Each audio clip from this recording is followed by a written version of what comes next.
What's the most impressive feat a weightlifter can do? It's an impossible question to answer, given that we have to compare athletes across such a vast range of sizes. But there are some milestones that warrant special attention. Consider the exceedingly rare feat of doing an official triple bodyweight clean and jerk. This is an exclusive club. You could comfortably fit everyone who's done this in a Honda Odyssey and still have room for me and Gregor to handle driving and mixtape duties up front. The first athlete to do so was Bulgaria's Stefan Topurov. The most recent triple bodyweight clean and jerk was in 2019 by DPRK's Myung Chol, who'd already accomplished it several times by then. Within this elite group, no one is more impressive or more famous than the great Naim Süleymanoğlu. He did his first official triple bodyweight clean and jerk at just 17 years old as a 56-kilo lifter. A few years later, he did what is probably the most impressive lift ever, 190 kilos as a 60-kilo athlete. 10 kilos over triple bodyweight. This is 190 kilos. It's an insane amount of weight, made even more impressive by the fact that it was lifted by an athlete weighing just 60 kilos. A feat like this is the stuff that legends are made of. And Naim is absolutely a legend. He's one of a handful of athletes who's transcended the bounds of sport to become an icon, immediately recognizable to millions of people around the world. In Turkey, he's appeared in everything from school textbooks to TV commercials. Aside from his extraordinary lifting achievements, he brought attention to the plight of Bulgarian Turks, something which made him a hero to Turkish people worldwide. In 2017, Naim passed away at just 50 years old. 2 years later, in 2019, a movie came out in Turkey based on a book written by Naim's brother, Cep Herkülü, directed by Özer Fayzullu. The first part of the title translates into English as Pocket Hercules, the nickname he rightfully earned. To my knowledge, this is only the second feature-length narrative film about weightlifting, the other being the South Korean film Lifting King Kong, which is maybe a topic for another day. So how do you lift 3 times your body weight, plus 10 kilos, become a hero to an entire country, and have a movie made about you? Good question. Today, we'll look at just that, the story of Naim Süleymanoğlu. We'll look at his early development in the sport, the details of his training in the infamous Bulgarian system, and consider the movie that bears his name. Plus, some thoughts on whether it's any good and whether you should check it out. I'm gonna take a crack at this real quickly. Oh no, not today. Naim Süleymanoğlu was born Naim Süleymanov on January 23, 1967, in a small village in Kırşehir province in Bulgaria. More about that name change later. He and his family were part of the Turkish minority that had been living in Bulgaria for centuries, and the region where he was born and where he grew up was predominantly Turkish. This will be important, so keep that in mind for later. In 1977, when Naim was 10 years old, he came to the attention of weightlifting coaches Enver Türküleri and Hilmi Pekunlu. Both of them say they started hearing about this young kid who was nicknamed Kalemando, which was apparently the name of a cartoon hero at the time. The other young athletes at Naim's school indicated to one or both of the coaches that they should seek this kid out. At least, that's one version of the story. Naim has also claimed, and this appears in the movie, that he was discovered while at a swimming pool. And another account from a 1984 Sports Illustrated article claims that it was Naim who started begging Enver to let him start weightlifting when he was only 9 years old. But in his biography of Naim, which admittedly has a lot of errors, Enver said that actually Naim wasn't all that interested in weightlifting, that instead he liked wrestling, table tennis, soccer, and apparently swimming. In order to entice Naim, Enver says he made a special weight category just for him at a regional competition so he could win a medal and taste victory. Young Naim weighed 22 kilos and apparently did a 25-kilo clean and jerk. Pretty impressive for 10 years old, assuming this is true. So young Naim either was or wasn't interested in weightlifting and was discovered by Enver and Hilmi, or begged Enver to take him on. I don't know. In some ways, these ambiguities only serve to deepen the mythos around him. His past becomes unknowable, and audiences can choose whatever version suits their interests. Whatever the case, by age 10, Naim entered a sports school in Kırşehir. This made him the youngest weightlifter there by several years. In Bulgaria, weightlifters tended to start at 13 to 15 years old at this time, which was already younger than those in Russia, who started at 14 to 15, and Germany, who started at 15 to 16. In fact, he was so young that the Ministry of Health's doctors said he couldn't start until age 12. That was a problem, as Enver didn't want to risk losing Naim to another sport. Basically, he got around this by saying he would use Naim as a subject for a scientific study looking at starting weightlifting with younger athletes. The Bulgarian Federation had already decided to fund a study of training 11 or 12-year-olds, but Enver convinced them that he could do the study himself using the even younger Naim. They agreed, and thus little Naim was on his way. At least, this is according to Enver. From these origins, Naim's star began to rise, and rarely if ever slowed down. At his first championship in Bulgaria, he lifted as a 44-kilo athlete, snatching 70 and clean and jerking 90 or 95 to become cadet weightlifting champion.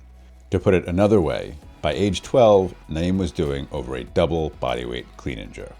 If you look at his training from these early years, you can see there's an emphasis on specific preparation, that is, the Olympic lifts and related movements, compared to general physical preparation. Over the course of weekly training, there was roughly 2 and then 3 times as much work dedicated to specific rather than general exercises. So from an early age, 11, 12 years old, Naim was focusing on snatch, clean and jerk, and related assistance work. All this was good preparation for the next stage of his training. At about 14 years old, Naim began lifting under the most famous, or infamous, weightlifting coach of all time, Ivan Abadjiev. Few training methodologies are as polarizing or as misunderstood as the so-called Bulgarian system.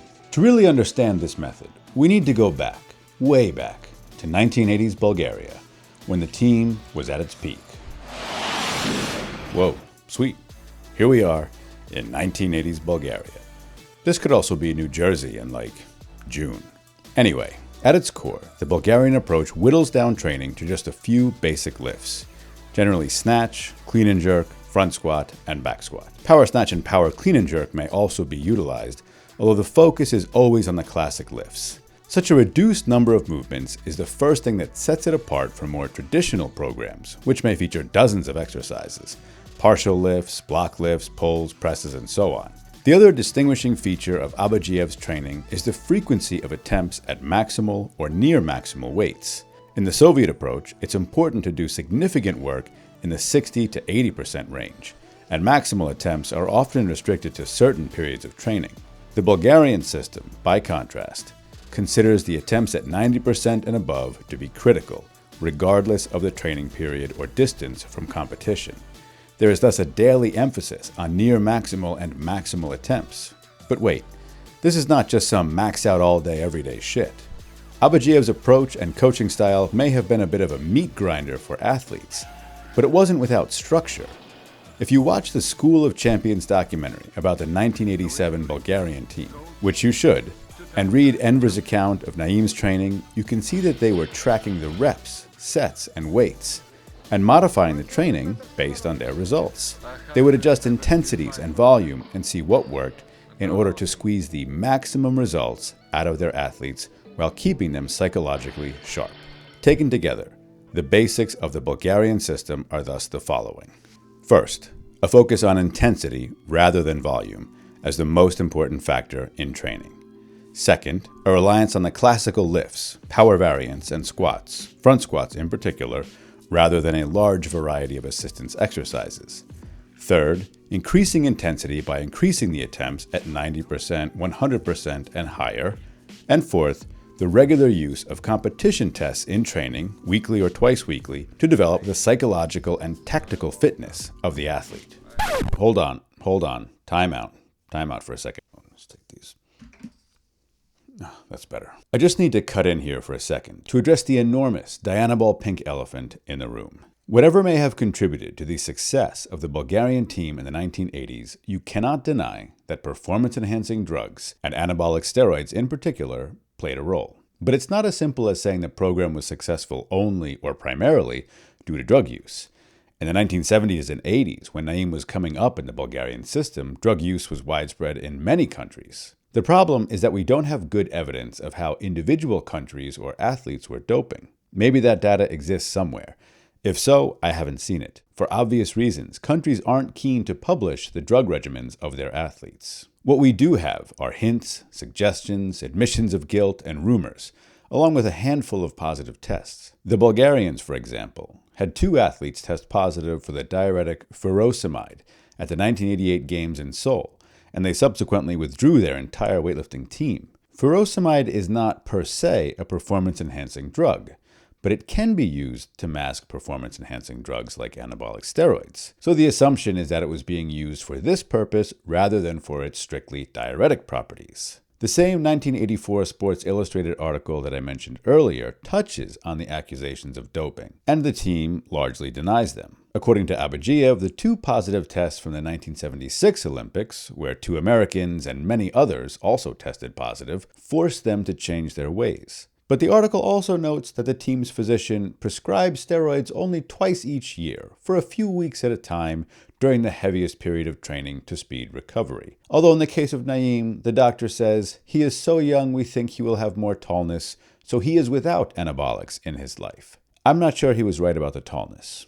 Anyway, this isn't the place for a full discussion of the issues around doping and anti-doping. That's easily its own video, if not an entire series of videos. But I want to acknowledge that ignoring the doping aspect of elite-level training is a lie by omission. Unfortunately, I can't say more because we just don't have the sources. But remember that doping played a role in this and other training programs.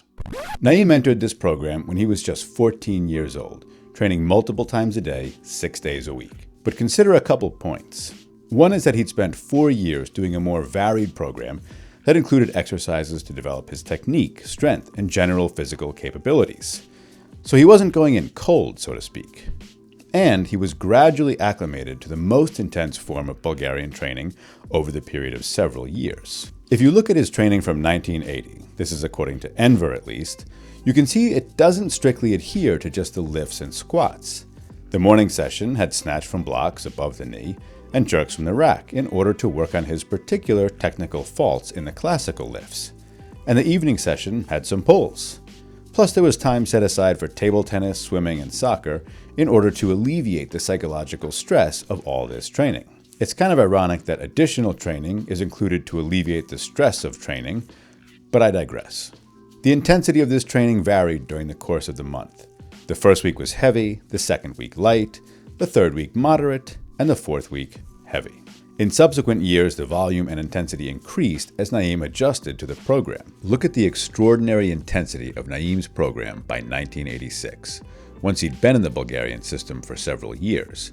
At least this is according to Enver. The training has him exceeding world records several times a day, multiple days a week. There are snatch waves to 150 and 155, for example, and clean and jerk waves to 190 and 195. All while doing back and front squats as well. As the results show, Naim adjusted very, very well. At 15, he won the Junior World Championships in the 52 kilo class with lifts of 110 and 140.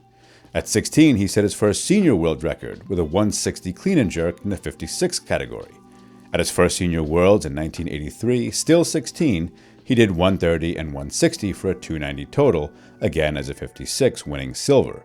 Although according to his brother, he was intentionally held back so that the Soviet Armenian lifter Oksen Mirzoyan could win.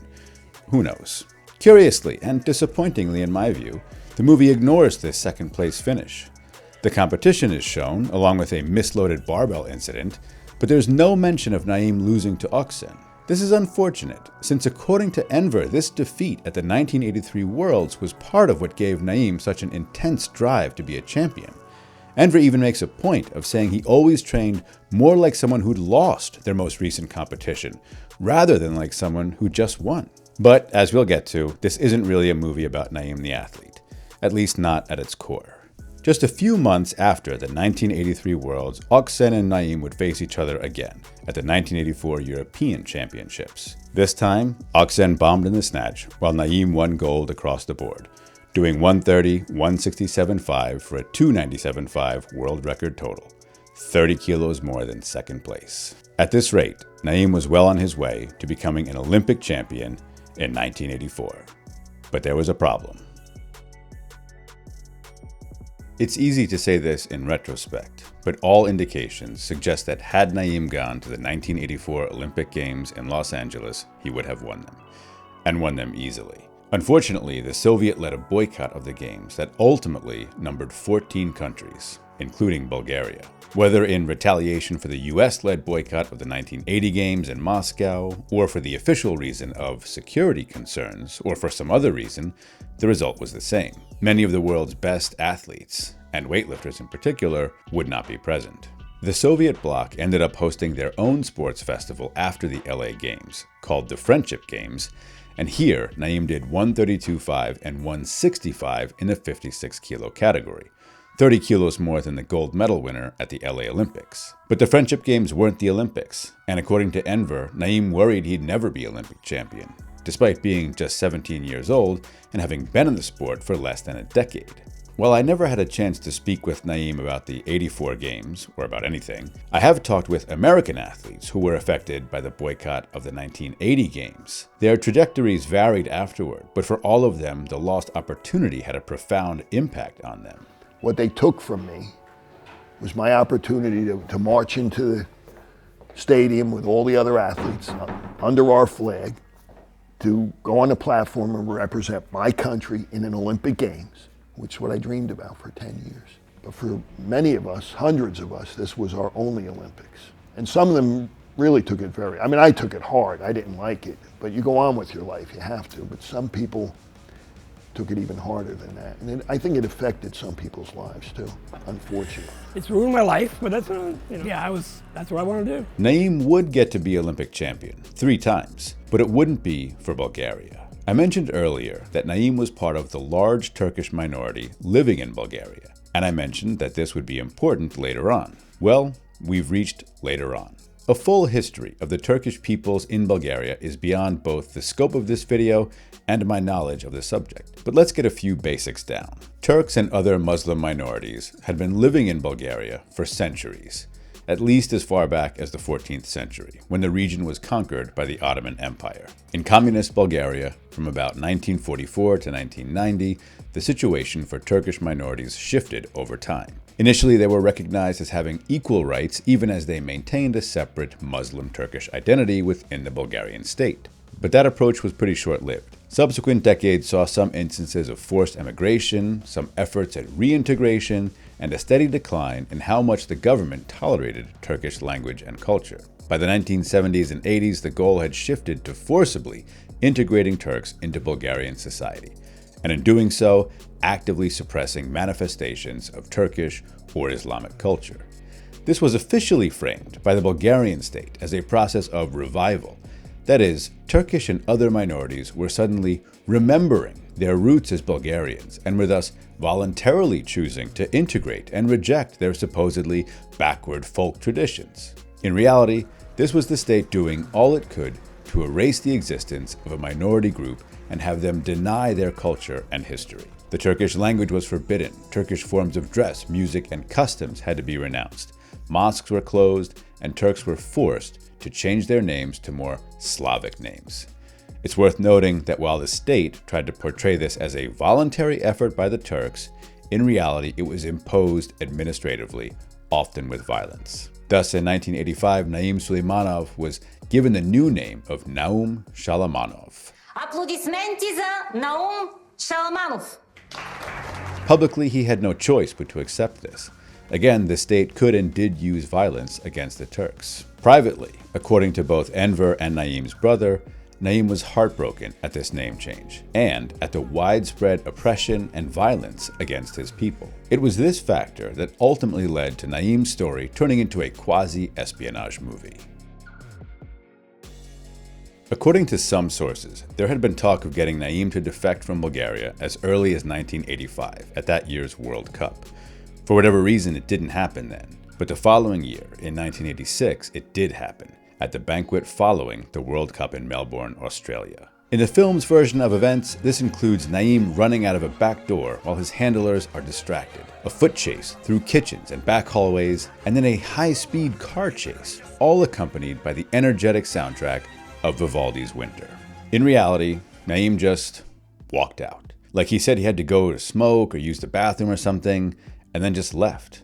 A car was waiting for him, and that was it. It wasn't until the next morning that anyone even noticed he was gone. I guess maybe it's easy to misplace athletes in the lighter weight classes? I don't know. In any event, there was no foot chase, no high-speed car chase, and Naim was probably thinking more of mid-80s club hits than Vivaldi. But it was probably stressful, and for the sake of cinematic license, we can perhaps appreciate the decision to make this into something out of an espionage movie, which in some ways it was. Once his disappearance was discovered, allegedly when Abadjiev was checking on his athletes at breakfast, the Bulgarian state flipped the fuck out, to put it mildly. This was a legitimate catastrophe for them, and it sounds like they pulled out all the stops in trying to locate their misplaced athlete. By the time Naim resurfaced, he was at the Turkish consulate, after hiding out in the house of people who'd helped him defect. He was granted asylum by Turkey, and ultimately the private plane of Prime Minister Turgut Özal was sent to meet Naim in London and bring him to his new country. In Turkey, he was welcomed to a standing ovation. A press conference was held in which he spoke of the cruelty of the Bulgarian policies toward his fellow Turks. He subsequently rejected his Slavic name of Naum Süleymanoğlu and took a new name that reaffirmed his Turkish identity, Naim Süleymanoğlu. Freed from the oppressive Bulgarian regime, he was ready to begin his career as a Turkish athlete, one who could bring awareness to the plight of his people. The Bulgarians were, as you might expect, not happy. They spent a fair amount of time trying to discredit him, trying to claim he'd been kidnapped, apparently even claiming he'd been drugged, and that they feared for his health. None of this worked in discrediting Naim or getting him back to Bulgaria. But they could prevent him from competing in the Olympics. For Naim to be eligible to compete at the 1988 Olympics in Seoul, the Bulgarians had to allow it, per the rules of the time. This took some convincing, although ultimately, the universal language of international sports won out: money. Lots and lots of money. According to all accounts, the Turkish government paid Bulgaria just over $1 million for them to let Naim compete for Turkey. From a sporting perspective, the country probably got its money's worth. At the 1988 Games, Naim absolutely killed it. Lifting in the 60-kilo class, he opened with 145 in the snatch, after everyone else had finished. From here, he went on to a world record 150.5 and then 152.5 for another record. In the clean and jerk, he opened with 175, all but guaranteeing victory. Then he jumped to 188.5 for a new world record. And on his third attempt, he did that incredible 190 kilos. Triple body weight plus 10 kilos. He won by 30 kilos, and his total would have also won the next highest weight class, and would be at least top 10 in every category up to and including the 90-kilo class. For all the movie's creative liberties, this scene of the 88 Games is the most unforgivable. It's portrayed as a back and forth between Bulgaria's Stefan Topurov and Naim Süleymanoğlu, with the lifters taking turns on their snatch attempts. In reality, Naim took his first snatch after everyone, including Topurov, had finished. This wasn't a stressful volley of attempts. It was the greatest performance by one of the greatest weightlifters of all time. Topurov never had a chance of beating Naim. And while this competition doesn't fit traditional narratives of closely matched sporting contests, it is nonetheless a breathtaking spectacle to watch. Why not portray it thus? The movie seems to revel at times in the superiority of Naim, yet it creates a false tension during what was demonstrably his most impressive athletic feat ever. There is more to the Naim story. He went on to win 2 more Olympic golds, along with various other championships and records, but the movie more or less ends with the 1988 Olympics and subsequent events. So now is a good time to reflect on it more generally. How is it? Should you watch it? Well, to my knowledge, this one movie is 50% of all narrative feature films ever made about weightlifting. So if you want to watch a weightlifting movie, it's pretty much this or Lifting King Kong. 앉아서 뭘 알아보시는 갑네요. And it's a well-made movie that looks pretty good and features some solid performances, especially by Hayat Van Eck, the actor who portrays Naim, and Selen Öztürk, who plays his mother. But it's important to consider the context in which this was made. It's a Turkish film about a Turkish hero, primarily, but not exclusively, made for a Turkish audience. And although the central character is a weightlifter, it's not really a film about weightlifting. This isn't necessarily unusual. Lots of sports films use sport as a proxy or an allegory to say something about the world outside of athletics. In American films, for example, sport and sporting success is often a proxy for mainstream views about the American dream. That is, work hard, play fair, and you'll succeed, independent of contextual and circumstantial factors. Never mind that only a tiny minority of people actually achieve success or upward mobility through sports. The point of many films is to sell us this utopian reality where sports make anything possible. Never forget that time some Italian-American bum from Philly single-handedly ended the Cold War.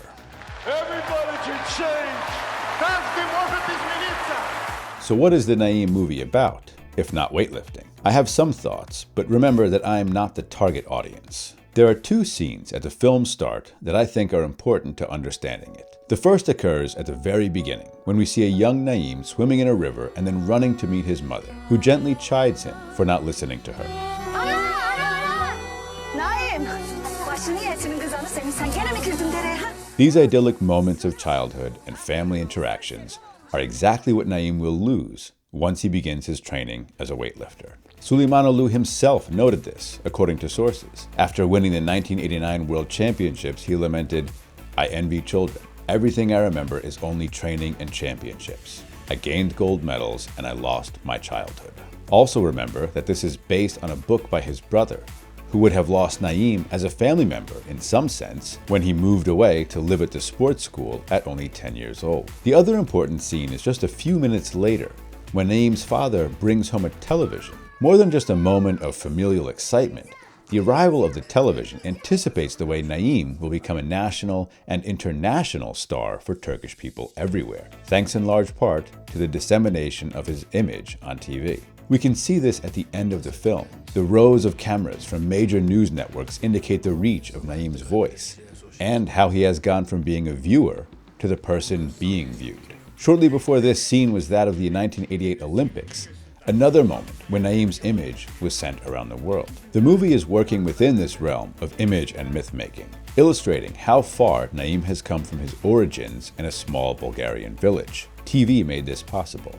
The advent of television meant sports could be experienced visually by far more people than could ever fill a stadium. Literally millions of viewers could and did simultaneously share in a moment of cultural significance, one like Naim's gold medal at Seoul. But here's where this can get complicated. By recreating iconic scenes from history that did happen, and by filming and editing certain competition scenes to look and sound almost like a real television broadcast, the film downplays its constructed nature and can appear more truthful than it really is. Remember, sports films, and all films really, aren't just presenting an unfiltered reality. They are carefully crafted to evoke specific responses from audiences. In the case of this film, it's working hard to create feelings of sentimentality, inspiration, and Turkish nationalism, all wrapped up in one of the most recognizable figures from the country's history. Take, for example, this scene, in which a representative of the, quote, American Weightlifting Federation and the American Olympic Committee offers Naim a car, 2 homes, $1 million cash, and a $9 million check if he will emigrate to the United States and lift for the Americans. Naim, ever the faithful hero to his homeland, turns the offer down. It's all yours. Hepsi senin. Çok güzel teklifler de ben kabul edemeyeceğim. Ben Bulgaristan'da zulüm görenlerin sesini duyurmak istiyorum. Bu markaların adını değil. As far as I can tell, this is pure fantasy. I reached out to Harvey Newton, who was the executive director for USA Weightlifting from 1982 to 88, and he'd never heard any stories related to Naim and American efforts to recruit him. In his words, quote, "I can guarantee you that we made no effort to recruit Naim as an athlete during my time with the Federation." But the scene does build up the idea of Naim as someone who is fiercely dedicated to his homeland and his people, which, as the evidence suggests, was absolutely true. And that brings us to the central motivation of Naim in the film. His goal throughout the movie is not necessarily winning gold. It's raising awareness about the oppression of the Turkish minority at the hands of the Bulgarian government. Sport is the tool, not the end goal. And this was certainly part of who the real Naim was. On a goodwill trip to the United States after his gold in Seoul, he spoke with reporters and correspondents at the United Nations about the human rights abuses taking place in Bulgaria. But the movie does flatten Naim out into a one-dimensional character, which I think is unfortunate. By most accounts, Naim loved having a good time. It's not hard to find sources mentioning his fondness for discos and going out drinking. Enver's book mentions a few outings, including an all-night drive to take his teammate Angel Gunchev to visit his girlfriend that resulted in their car ending up in a ditch. According to Enver, Naim was one of the best practitioners of the weightlifting slogan that rest gives birth to a champion. None of this is presented in the film. Perhaps this is because his love of drinking and smoking likely contributed to his dying at just 50 years old, due to complications from a liver transplant necessitated by liver failure. Nor does the film grapple with the question of why some athletes struggle with life after competition, and what role the public plays in making such transitions difficult for athletes. Being a public figure, a hero in Naim's case, is not always easy. But the way we treat our famous athletes and what we expect of them, both in and out of competition, is a difficult subject. Plenty of movies ignore it, as do plenty of fans. In some ways, I can't help but think of the 2008 film The Wrestler, which is among the best portrayals I've seen about the difficulties of finding an identity after an athletic career. When can I get back in the gym and start working out? As far as the exercise goes, it's still okay, as long as it's moderate. Doc, I'm a professional wrestler. That's not a good idea. You hear them? This is where I belong. But Cep Hercule isn't that kind of film. It's a utopian sports film, inviting us to believe in the transformative power of sport and sweeping the messy bits out of sight. And that's fine. Not everything needs the brutal honesty of a film like The Wrestler. But I can't help but wish for a more nuanced portrait of one of the greatest athletes to ever lift a barbell. Finally, the question you've all been waiting to ask. How's the lifting and how are the training montages?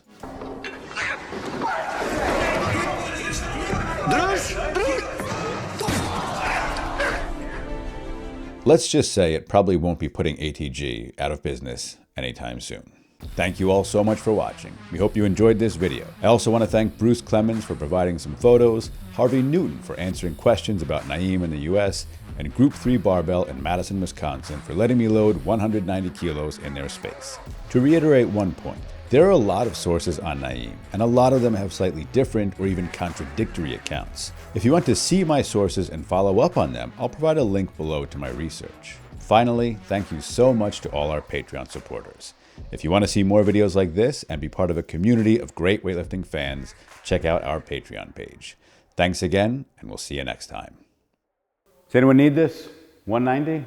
No? I'll leave it just in case. I'm going to leave it.